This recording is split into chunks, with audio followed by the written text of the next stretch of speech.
बहुत समय पहले की बात है। एक हरे भरे गांव में आर्यन नाम का एक युवक रहता था। आर्यन गांव का सबसे होनहार मूर्तिकार बनना चाहता था। उसके हाथों में जादू था। वो पत्थर को भी मोम की तरह तरसाने की क्षमता रखता था। लेकिन आर्यन में एक बहुत बड़ी कमी थी, अहंकार और जल्दबाजी। उसे लगता था कि वो सब कुछ जानता है, और जब उसे वो सम्मान नहीं मिलता जिसकी उसे उम्मीद थी, तो वह निराश हो जाता। उसे लगता था कि दुनिया उसकी कला को पहचान नहीं रही है। एक दिन गांव के एक बुजुर्ग ने आर्यन को बेचैनी देखी और कहा, आर्यन, तुम्हारी कला में दम है, लेकिन तुम्हारे मन में ठहराव नहीं है।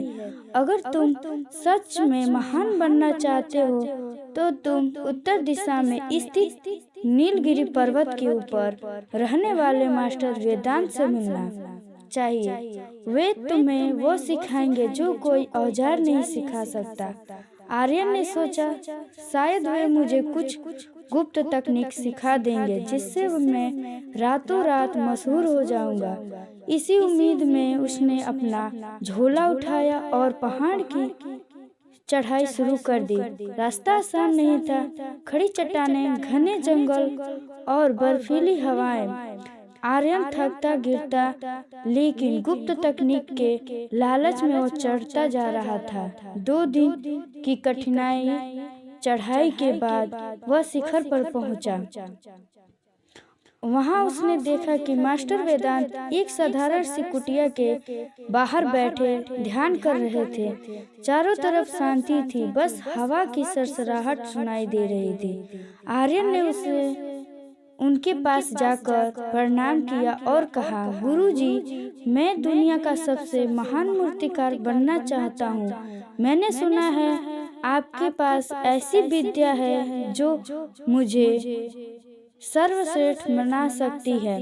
कृपया मुझे वो तकनीक सिखाइए। मास्टर वेदांत ने अपनी आंखें खोली, आर्यन को ऊपर से नीचे तक देखा और मुस्कुराया। उन्होंने पास पड़े एक बेहद खुरदरारे और टेढ़े मेढ़े पत्थर की ओर इशारा किया। मास्टर बोले, जरूर सिखाऊंगा, लेकिन उससे पहले तुम्हें मेरे लिए एक छोटा सा काम करना होगा। क्या तुम उस पत्थर को देख रहे हो? मुझे उसमें से भगवान की एक मूर्ति चाहिए, लेकिन शर्त यह है कि तुम उसे छेनी और हथौड़े के इस्तेमाल से नहीं करना होगा। तुम्हें केवल इस लकड़ी के टुकड़े और पानी से उसे तरसाना होगा। आर्यन हैरान रह गया। लकड़ी और पानी पत्थर पर, ये तो असंभव है। इसमें तो वर्षों लग जाएंगे। मास्टर ने शांत भाव से कहा, अगर तुम्हें मुझ पर विश्वास नहीं है, तुम वापस जा सकते हो। आर्यन ने सोचा कि दूर आया हूँ, शायद यह कोई परीक्षा हो। उसने चुनौती स्वीकार कर ली। आर्यन का काम पर लग गया। वह नदी से पानी लाता, पत्थर पर डालता और लकड़ी से उसे रगड़ता। 1 दिन बीता, 2 दिन बीते, 1 हफ्ता बीत गया। पत्थर पर एक खरोच तक नहीं आई। आर्यन का सब्र टूटने लगा। उसके हाथ छिल गए, बदन दर्द से टूट रहा था। वह मन ही मन मास्टर को कोसता, यह कैसा पागलपन है, यह समय की बर्बादी है। 15 दिन बाद आर्यन गुस्से में मास्टर के पास गया और चिल्लाया, बस और नहीं, आप मेरा मजाक उड़ा रहे हैं। पानी और लकड़ी से पत्थर कभी नहीं कटता। मुझे लगता था कि आप मुझे कोई महामंत्र देंगे, लेकिन आपने मुझे मजदूर बना दिया। मैं जा रहा हूँ। मास्टर वेदांत ने उसे रोका नहीं।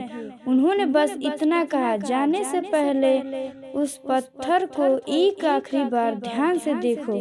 क्या वो वह वैसे ही है जैसे पहले था। आर्यन गुस्से में पत्थर के पास गया। उसने ध्यान से देखा, पत्थर का आकार तो नहीं बदला था, लेकिन जिस जगह वह 15 दिन लगातार पानी और लकड़ी से रगड़ रहा था, वहाँ का खुरदरापन गायब हो चुका था। वह हिस्सा अब शीशे की तरह चमक रहा था और बेहद चिकना हो गया था। आर्यन रह गया। उसने पत्थर को नहीं काटा था, लेकिन उसने उसकी प्रकृति को बदल दिया था।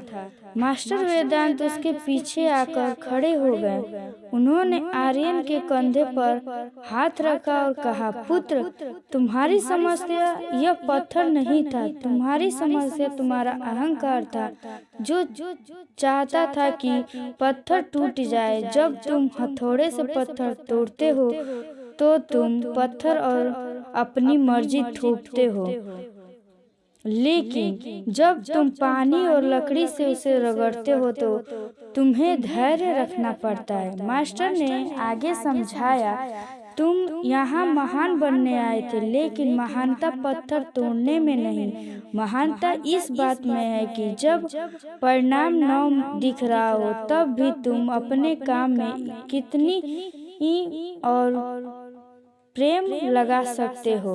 पिछले 15 दिनों में तुमने पत्थर को नहीं बदला, इस पत्थर ने तुम्हें बदल दिया।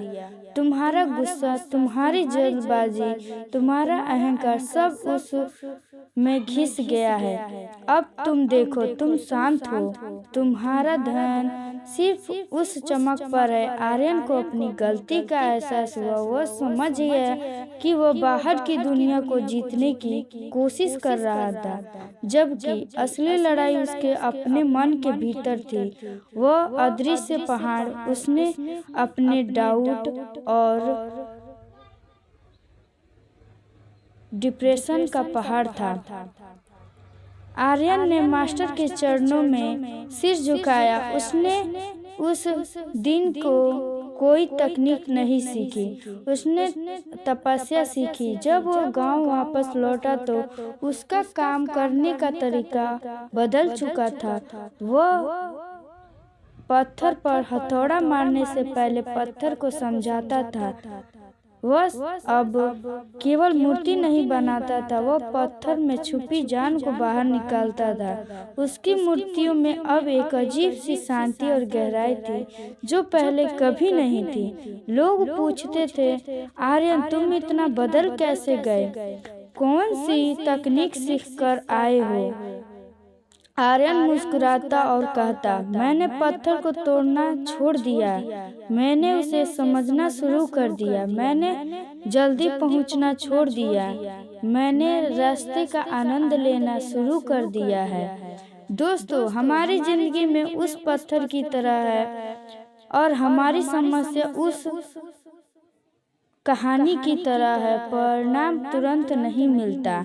हम सब आज के दौर में चाहते हैं, हम 2 दिन में जिम जाते हैं और देखना चाहते हैं, 4 दिन की पढ़ाई करते हैं और टॉप करना चाहते हैं। जब रिजल्ट नहीं दिखता हम छोड़ देते हैं। याद रखिए, पानी की एक बूंद भी पत्थर में छेद कर सकती है, ताकत से नहीं बल्कि लगातार गिरने से। संघर्ष आपको तरसाता है जब आप बुरे वक्त से गुजर रहे होते हैं, जब आपको लगता है कि आपकी मेहनत बेकार जा रही है, तब याद रखिए, वह वक्त बेकार नहीं जा रहा है, वह आपको अंदर से चिकना और मजबूत बना रहा है, वह आपके अहंकार को घिस रहा है। असली पहाड़ मन में है। दुनिया की चुनौतियाँ छोटी हैं, असली चुनौती हमारा अपना मन है, जो कहता है तुझसे नहीं होगा, या अब छोड़ दे। जिस दिन आपने उस अंदरूनी आवाज को जीत लिया, बाहर की दुनिया आपने आप झुक जाएगी।